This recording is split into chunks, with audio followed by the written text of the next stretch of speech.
Hey, welcome to the channel. My name is Eric, and the purpose of this channel is basically for educational. And my goal is that you guys gain something from every video that I put out. And let me first start out by saying I don't want you to do exactly what I'm doing. What I want you to do is say, this part here makes sense to me, but this other doesn't. So if you can use just that part to make your system better, I'm thrilled. Okay, I'm probably one of the only channels close to it that isn't looking for anything from you other than to be part of our community. We have a great group of guys and gals that have got a lot of experience in mechanics, have got a lot of experience in running businesses, are older, they have a lot of wisdom for just normal everyday stuff. And what I try to cover on the channel is everything from how to fix your lawnmower to how to fix your life. I mean, where else can you get it, right? Because I enjoy helping other people. And I'm a firm believer in karma. What comes around goes around. So I try to put out as much good so that when I get stuff back, it's good as well. And I talk about God and my relationship with God. I'm not ashamed of it, but I'm also the first one to tell you I'm not here to convert you. That God isn't asking me to convert you or to bring you in. That's on your timeline and with Him. My relationship with God is between me and God, and the relationship you have is yours as well. Having said all that, it doesn't matter what religion or whatever, you and I can still be friends. What you see here is what you will get if you called me or met me on the street. I really enjoy relationships with other people. I value them. And that really shows when it comes to customers as well. So that's what today is kind of going to be about on this video. Is you can do everything right mechanical wise, but it still may not work, and you're trying to figure out what is the missing piece of the puzzle. You got to play the long game, and you got to play wear a bunch of hats, okay? You decide how deep you want to get in. I can tell you right now, I'm getting tuckered out already with just this week because I've been putting out ads to get work in, right? And I started earlier this year in January of doing ads and getting it in front of people. And if you watch any of my videos, you'll quickly learn that I do have a lot of experience in running a business, running a repair shop, and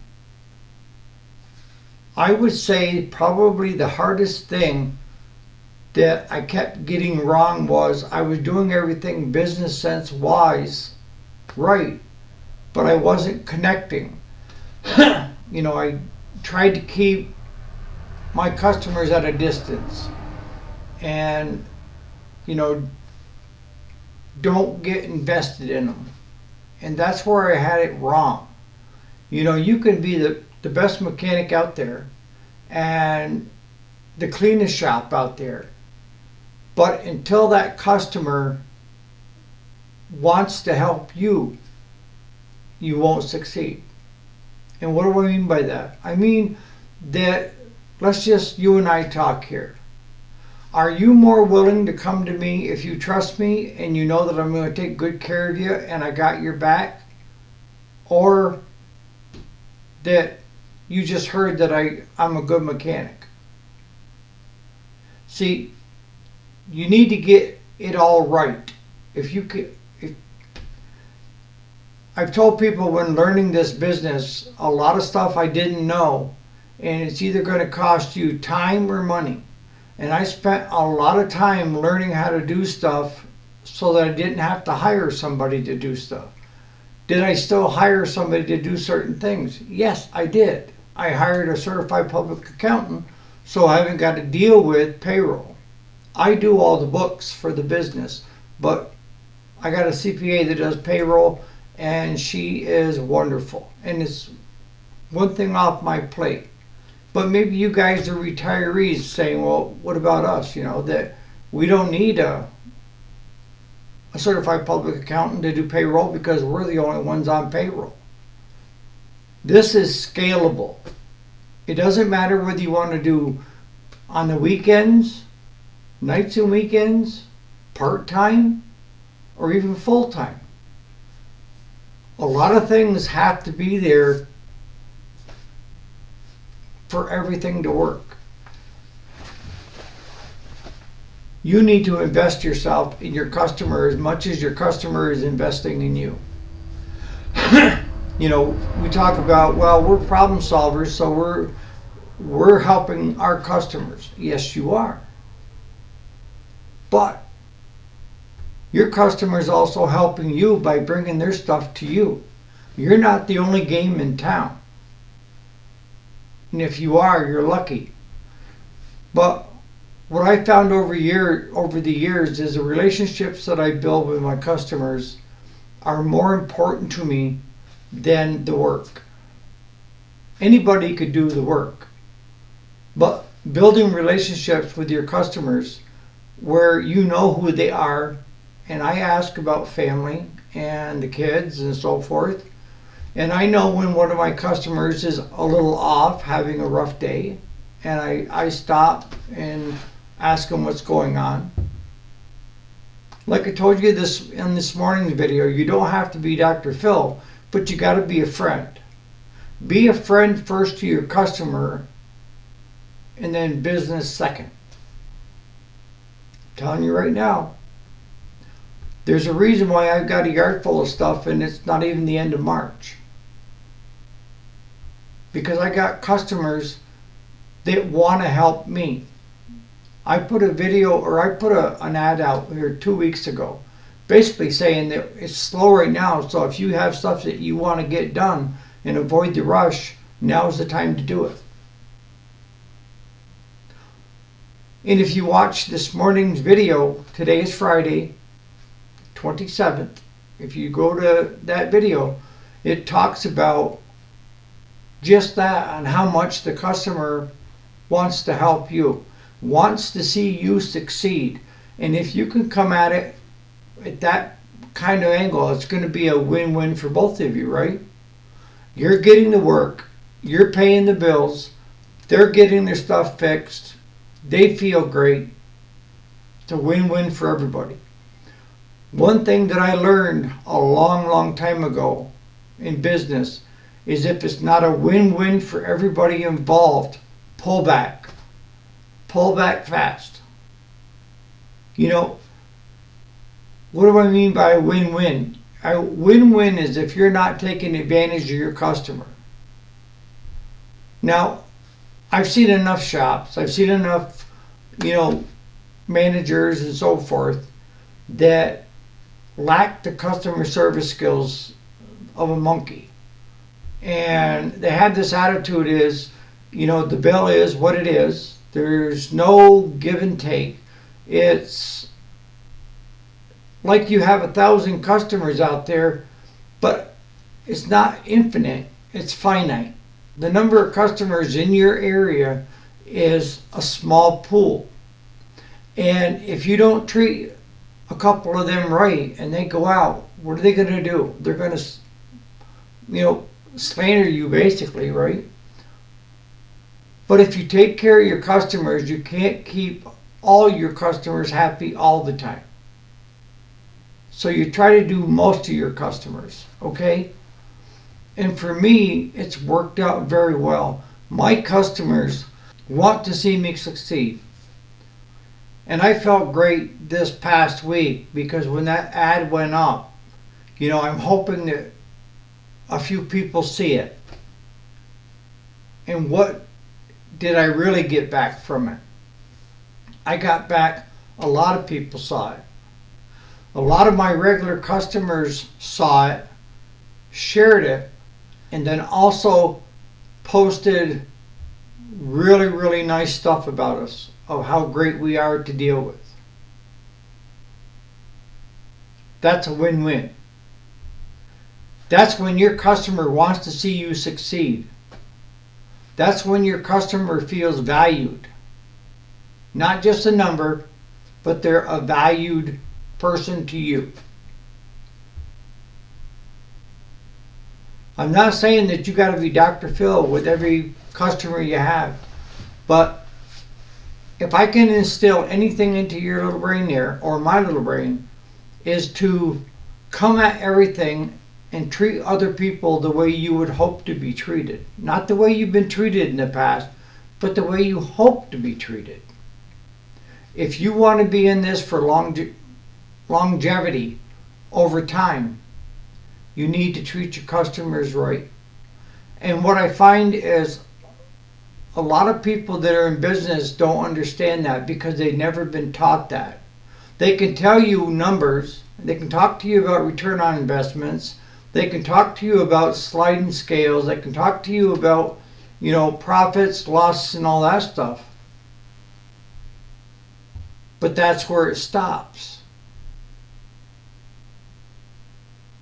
It can't stop there. If you want for your business to succeed, you need to keep a buzz around you about what you're doing. You need to keep your customers very happy, and you need to do quality work. And if you're an owner and you have employees, let's take it one step farther. You need to treat your employees really well as well. If everybody's doing good, you need to let them know. It all starts with you. So that's the way I'm going to leave it, is that if you want to work weekends, nights and weekends, part-time, full-time, if you can remember most of the points from today's video, and that is your customer, and they're not always right, but treat them the way you'd hope to be treated,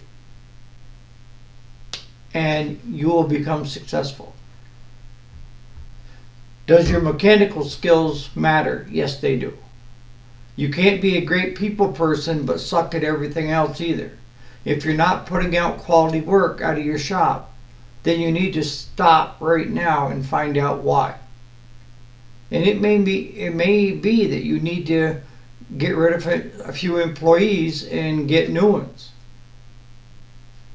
You're running the shop. You're running the business. And you're putting your stamp on everything that goes out.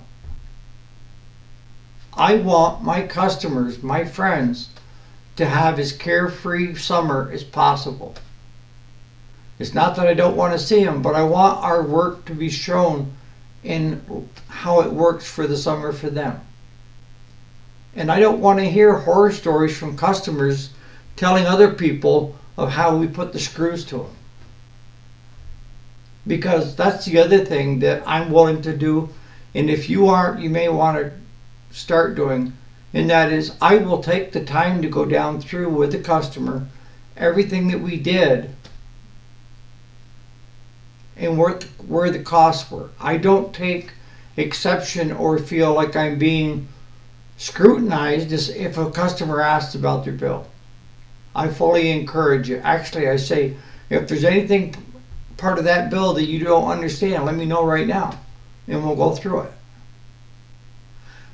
But the other thing I can tell you is if a customer drops something off, what I'm telling that customer is, A, I'm in your court. I will not put one more dime in that machine than I would if it was my own. I won't. And if there is anything that needs to be majorly done to it, you and I will have a conversation long before we even start on it. And that way your customer is not going to be sideswiped by a bill that they didn't think was coming. That's the horror stories that I get to hear as a shop owner. It's customers telling me about other shops that went ahead and did things, and had they known that it was going to cost that much, they wouldn't have had it done. See, my sliding scale is I keep track of what used machines are going for. I know what new ones go for. And I know what parts cost. So what I normally tell a customer is get it here or we can pick it up. I'll do a diagnosis on it, a diagnostic, just the 4-point system. And I will call you and let you know what I found. If it's just the regular stuff, if you want, I can still call you and tell you ballparking it what it's going to be. I can't see everything, but ballparking it. And the other thing is, if you're just learning how to do stuff, I don't agree with learning on the customer's back. And what do I mean by that? I mean, if you're not that experienced yet and you're still in the learning phase, what could take you 2 hours could take a mechanic that's part of our channel, Jason, 20 minutes. So what's the fair bill? If you're just starting out and Jason can do it in 15, it takes 2 hours for you to do it, you should not be charging the same thing Jason is per hour.